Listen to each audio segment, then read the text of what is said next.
Hey everybody, Grant Miller here. I'm with Big Omar, Director of Operations Program. What is it? National Fitness Science Institute, the NFSI, National Fitness Science Institute. Wow, a lot of words in there. So let's talk about you. Yep. How do you get into? I call it physical. Is it training? What would you call it? It's more health and wellness. Health and wellness. How did you get into that? Man, I've been lifting and doing, practicing exercise in a structured format maybe since I was 16, 17 years old. And it got to the point that I remember when we were in high school, I played on every team sport, and they were having a hard time getting me out of the weight room. And I'll never forget, one day a coach tells me, he goes, Omar, you're going to have to choose. You're going to choose to practice with us, or you're going to stay in the weight room. And I told that coach at that time, and I go, I'm going to stay in the weight room. And he goes, okay, you're off the team, but stay in the weight room. And it goes to show you how much, I loved this and how much. What sports were you playing? Football, baseball, volleyball, basketball. I mean, you name it. I was in some sort of sport in high school at the time. I was very, very active, but I always reverted back to my love, my passion, what just drives me. And that was the weight room, was physical fitness. I mean, this is just part of me. It's who I was before, and it's who I am now. Turn your phone on. By the way, weightlifting. Yes. There it is. It's like wrestling. It's just you. You're competing against yourself. Yep. That's why weightlifting, and not so much weightlifting, but going in the gym, you're not competing against anybody but yourself. Right. So let's talk about your history. You grew up in Miami? Yeah, born and raised here in Miami. Mm-hmm. Born and raised in Miami. Okay, what elementary school did you go to? Well, you're making me think way back. I went to Royal Green Elementary. Wait, did you live in a Village Green? I didn't live in Village Green, but very close. I was near Horse Country. What? Michael lives in Horse Country. Okay. He lives on 45th Street. Oh, I was on 132nd, right by Miller. What is it? Miller Square. Wow. Miller Square. Yeah. Here, turn the volume down on that. Yep. Okay. Then what middle school did you go to? Then I went to Macmillan. Which was right there on 56 on Miller Drive. And then you went to then I went to Braddock. Yep. And by the way, Braddock had a great baseball team this year. Oh, they're just loaded this year. The coach did a hell of a job. Okay, so how do you get into physical fitness? How did you get it? I know you loved it in high school, but every guy does. I know you didn't do this. Is curls for the girls? No, I didn't do curls for the girls, but it was just something that it was just part of me.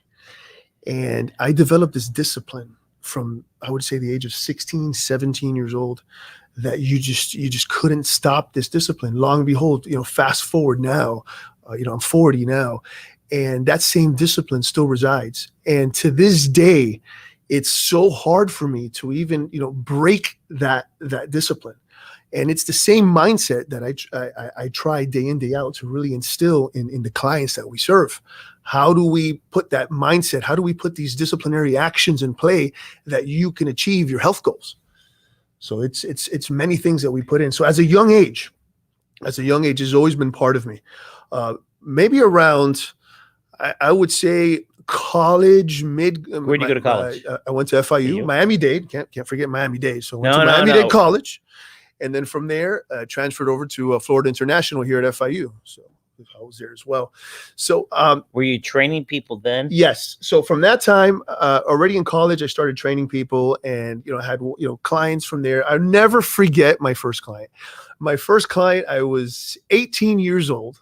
I knew so much, right? So 18 years old, but that's how you learn, right? You learn with experience and any of that. And it was actually a friend of mine that her father reached out to me, and her father tells me, hey, can you help my daughter? She's overweight. I know you guys are hanging out all the time. You seem to look like you know what you're doing. I need her motivated because she's overweight. And she was my first client. I'll never forget. Long and behold, we did so many good things, with her. She was with me for a good time. And from there, it just continued to grow. I continued that aspect, having, private clients here and there, but it was always a part-time thing. It was never really a full-time. But deep inside, I always carried this passion and desire to do more. But now, as you're getting out of college, you start to see, okay, what are you majoring in? What are you going to do with your life? Are you going to continue training people? Is that what you want to do for the rest of your life? You're in college, you're like, I don't know. I mean, you're really undecisive. So I went down the path of finance, and it led me to a very successful career in finance, but still doing what I do now in a part-time basis. Correct. So around this time, I worked in Bank of America, Merrill Lynch, Wells Fargo, City National Bank. I mean, you name it. Almost every financial institution here in South Florida, I worked for in some sort of And you train people in the morning or in the evening. That was my thing. I mean, they used to. It was funny because when I worked at 1450 Brickell, the security guard was actually concerned because they already saw a pattern. So around 5 or 6 o'clock, they see this guy in a suit go into the parking garage. And I always used to park my car right next to the stairwell on the 7th floor. And they see on the garage, there goes this guy again. He's going to the stairwell. And they used to call me Clark Kent and Superman because I'd come in in a suit and take off the suit, and I'd come out in gym wear to go downstairs where there was a gym to train people. And I would do that till like 8 o'clock, 8 o'clock at night or 9 sometimes. I mean, it was an interesting endeavor because, again, I just didn't want to let that go. Over the course of that, it just got to one point that I was just sitting in my desk. This is probably back in 2010. 2010, I'm sitting in my desk, and even though that I cannot negate, I love the fact that I went through this, process of finance, because it taught me so much. I have these set of eyes and goggles that a lot of people in my industry don't have. And after that year, I remember sitting in my desk and I just go, I don't want to do this anymore. I'm going to just really follow my passion, follow my heart. And I left the industry. I left the industry to do this full time. I started a company that wasn't exactly in line with what I was doing, but it was in the health and wellness space. And after that company didn't go so well. I mean, it hit the ground. It didn't go so well, which enabled me, it was probably the best thing that happened to me, enabled me to start my full-time personal training, health and wellness practice. So in our practice, we have so many cool things because I took the exact same model, which does not exist. It does not exist, of banking, which you have your relationship managers, you have your wealth managers. I took that exact same model and I applied it to fitness. So I have my team of experts. I serve in the relationship management capacity to make sure my clients are served and taken care of. And then from there, the client is embraced with a whole team model, and they're taken care of for whichever need we need to facilitate. So it's a pretty unique model, and it's amazing how I've gone there, and even the fact that I'm here now. There's still things we're always trying to tweak and make better. I mean, this is always on my mind. How can I make this better? You're not just training athletes. You're training, everybody's an athlete. I train to give you an example, and this is the thing that a lot of people tell me. They're like, Omar, oh my God, you train celebrities and you train athletes and this. Like, wow, I wish I could train with you guys. I'm like, of course you can. Of course you can. I mean, in my eye, everybody is a celebrity in one way, shape, or form. Okay, it doesn't matter. Just because somebody has a profession doesn't mean that we can do the same thing to somebody else.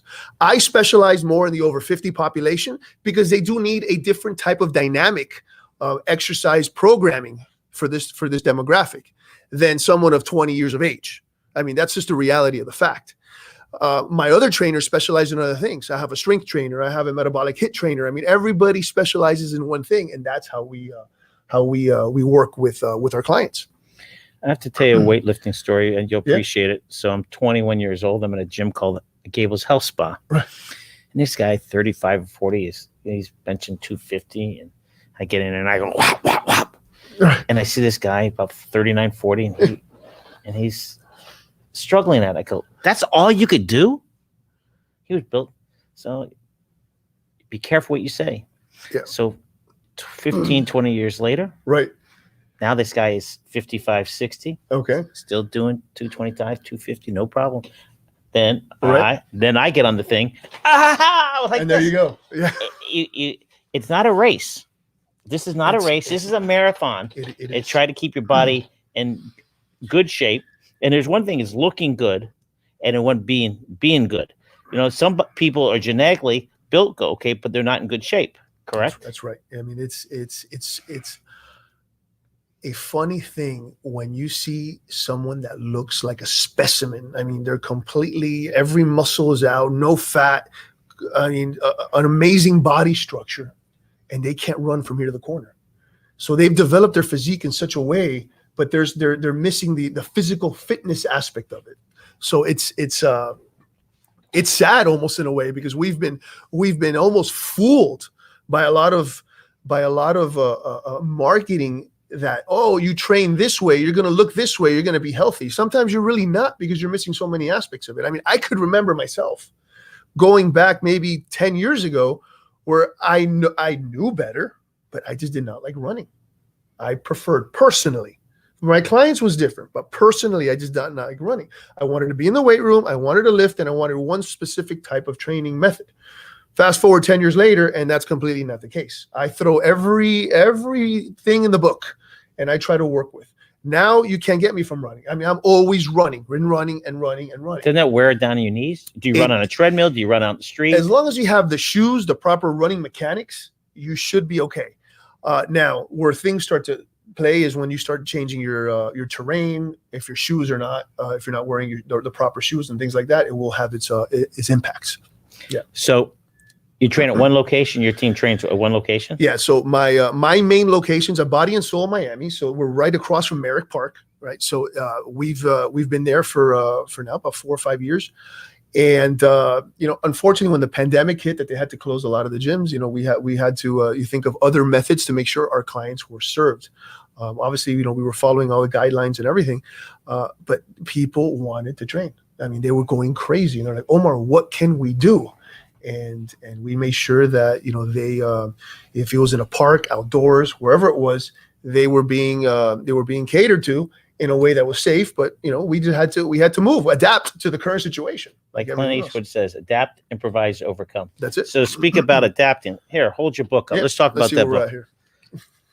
Yeah, let's go to the center camera. Right there. All right, let's talk about that camera. I mean, talk about the book. What's in that book?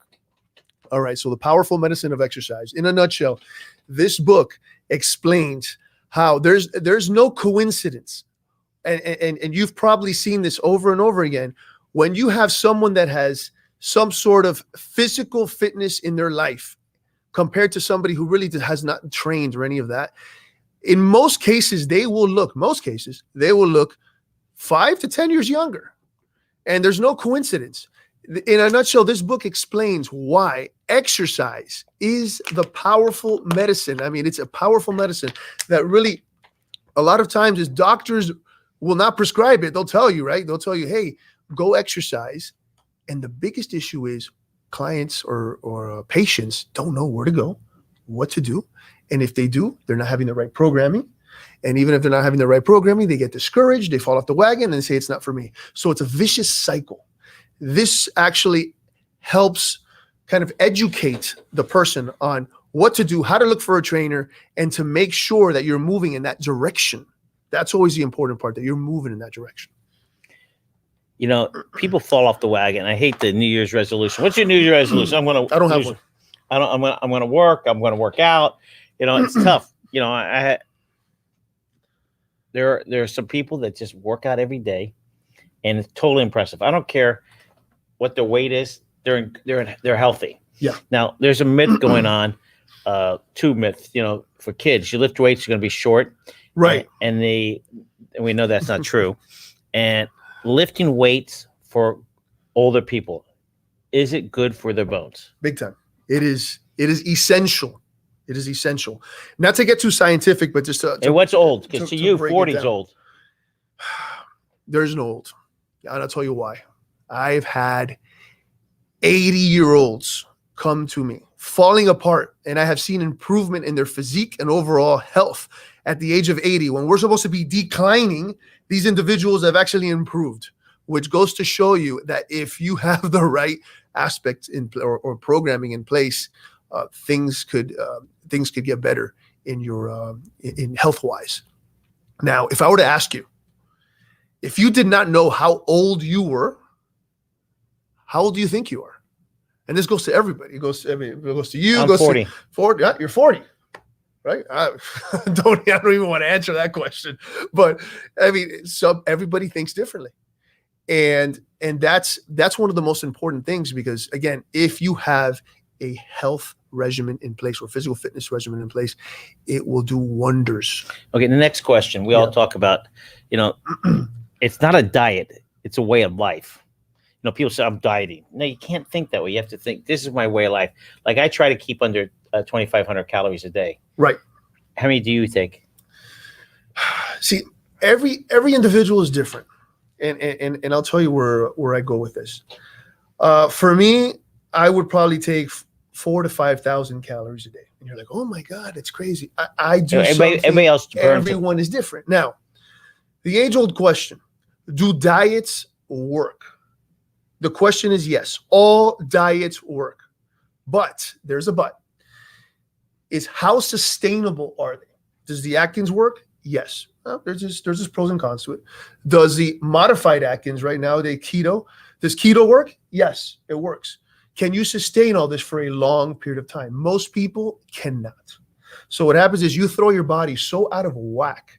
You go into this type of let's say state, right? And I'm not trying to be so scientific, but let's say ketosis or any of that.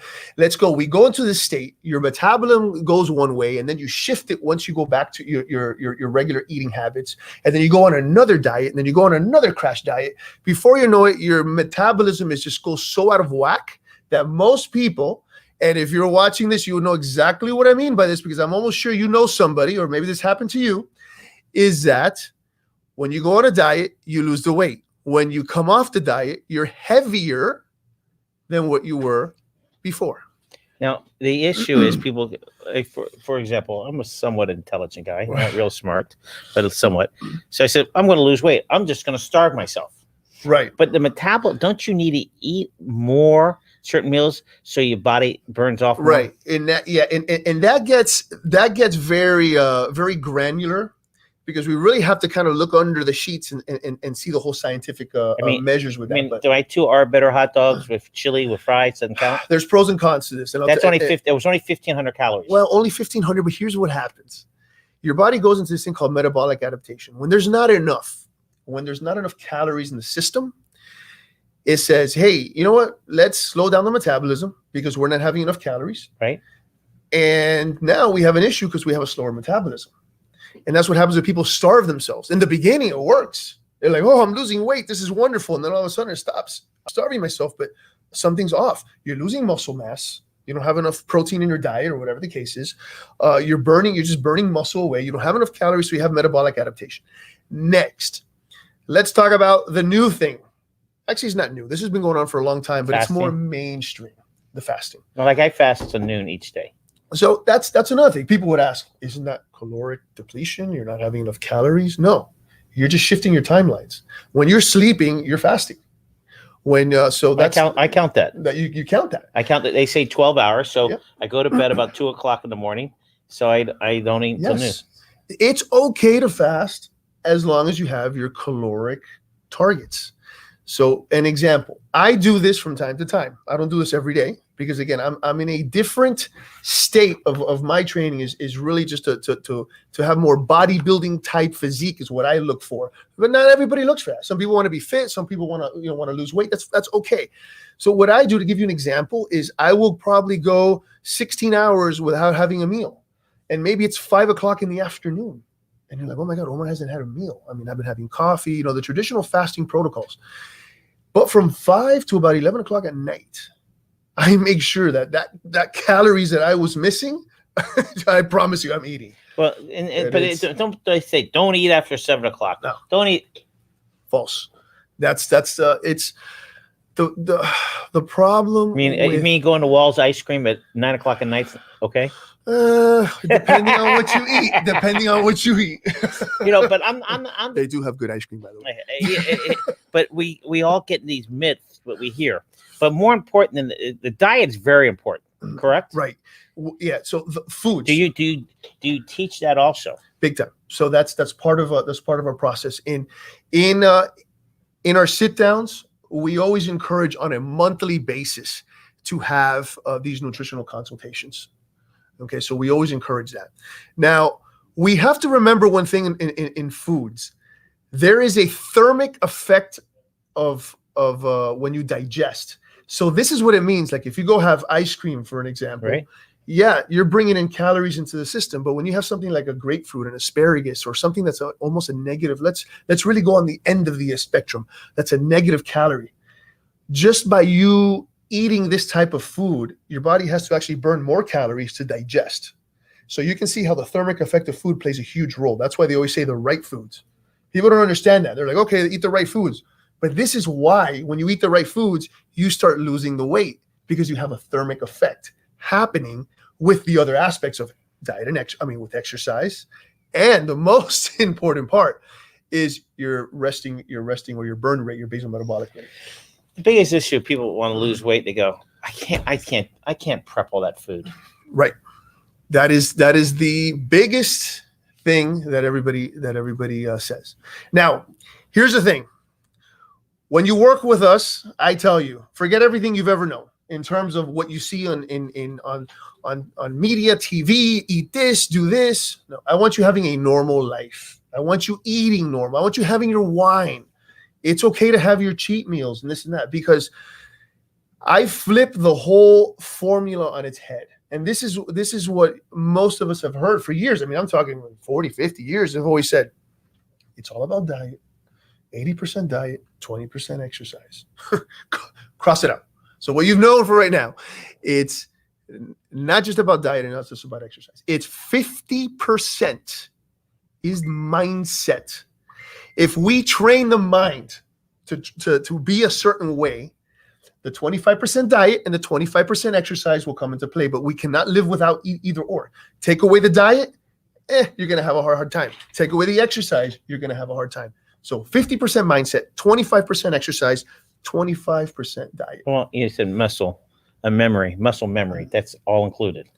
Yeah, muscle memory is just it's a little different. It's there's not really memory in the muscle, but your body will work the ways it used to if you train it a certain way. But we always got to be careful, right? We always have to, like you said, everything is not a race.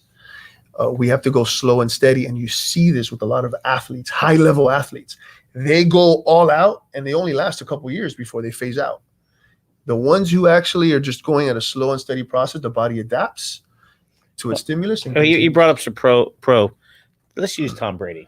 Okay. I mean, he's a freak, meaning he's played so long, right? Not really getting banged up, but right. He doesn't lift weights. He does a little of everything. Exactly. That's where science now has proven that in order for longevity of the joints, right. I mean, it's interesting because I've been in the weight room with some pro players, and some are 15 years younger and things like that, and we run pretty close to certain extents, right? Their speed is but how did Brady get so long? What did he do different? He does. One thing is, we can never take away genetics is always important, right? Yes, everybody's genetic makeup is always an important aspect. The Millers have fat genes. We have that. So even with that, we fight, right? We fight genetics, doesn't matter, but the genetics plays one thing. Number two, his training regimen, before we go to training, his diet is on point. I mean, from what I've heard, I don't know Brady personally, but from what I've heard is, he makes sure that everything nutritional wise. He has a personal chef to make sure that everything's exactly the way it needs to be. I don't even think he has coffee. There's no caffeine in his system or any of that stuff. And that's another thing. His training regimen is a lot with explosives, with bands, right? And we all think, oh, weights, heavy weights, bands are the most underrated type of things. Bands are awesome. Oh, they're brutal. They're worse than weights. If they're used correctly, they're awesome. But you're not going to get hurt.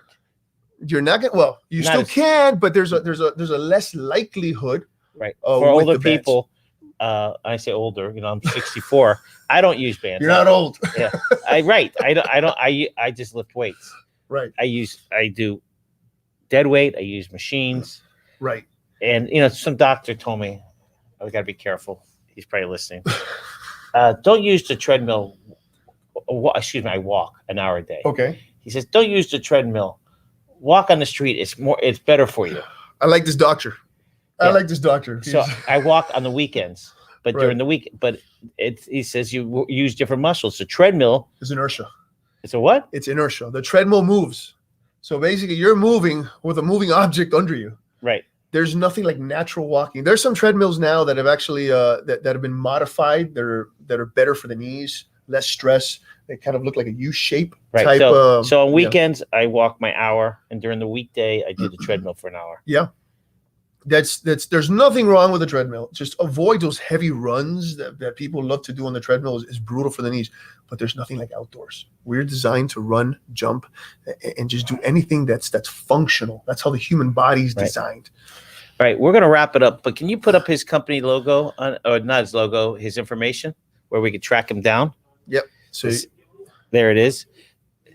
If you have any questions, please reach out to you. Right? Yep, you can reach out to me there at omarcordero.com. That's just a little bit of information on myself, on who is this person, right? Here, also at the nfsihealth.com, which is our main page. You can, any questions, concerns, just anything you just want to know about, just send a message and let's discuss and see how we can help you out. Do you go out to dinner at all? I do. Okay. So Omar, we're gonna find out who you are. You ready, Howard? You ready? Oh God, Omar? I'm nervous. All right, ready, Omar? Your favorite taco restaurant? Go. Taco Craft. Okay. Your favorite pizza place? Big Cheese. All right. Big That's for you, Gary. Exactly. Your favorite burger place? Burger place. BurgerFi. Okay, that's your two first ones are locally owned. Okay, your favorite animal? Animal. Tiger. Okay. Your favorite football team? No, we got to represent the Dolphins. Come on. Okay. All right, here's some tough questions. Oh God. Your wife's birthday, go. 27th, August. Ooh, July. Oh. Okay. July 27th. Your kids, you have twins. Twins. It's November 12th. Okay. You got a mother-in-law? I do. Oh my God, I don't know her birthday. She's gonna kill me. She's gonna kill me. What's your mother-in-law's name? Mara. Come on. Okay. Don't kill me. I'm really bad with these things. Who was your superhero as a kid? Arnold Schwarzenegger. He's still my hero. He's still my hero. Love you, man. Yeah. As a kid, what was your favorite Christmas gift? Oh man, I never forget that Nintendo Power Glove back in the 90s. That was pretty cool. Where do you eat chicken when you go out? Oh man. I eat pretty much everywhere. Think. Chicken grill. Okay. Your favorite hot dog place? Favorite hot dog place. Oof. I know about Arbetter's, but I just you don't eat hot dogs? I don't have hot dogs. I haven't had a hot dog in probably like 15 years. Okay. But Arbetter's are good ones. Your favorite cowboy? Favorite cowboy? Clint Eastwood. All right. Your favorite movie? Cowboy movie. Woo. All right, let's take it back. Back to the Future Part 3. It wasn't even a real cowboy movie, but I liked it. Yeah, that was good. Okay. Couple more questions. Your favorite place where you go take your wife for dinner? Fish. Oh, she loves sushi. Sushi. Okay, hold on. Okay. All right, hold on. You like sushi. Okay. These are hard questions. Hard questions. What's your favorite sushi restaurant? Moon Thai. Okay. This is not easy. This is not easy. Okay. Words. Thanksgiving. Give me some words. Give me some words. Thanksgiving. How you like that? Good. Okay. Last but not least, the magic of the mix. Woo. The magic. Here we go. Your staff. All right. Why are you guys successful, and why will you guys continue to be successful? Because we're on the same page. We know how each other's think.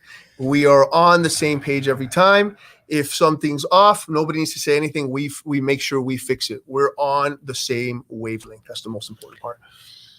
Well, it was a pleasure. If you have any Absolutely. questions, reach out to Omar. Everybody, let's have a great day.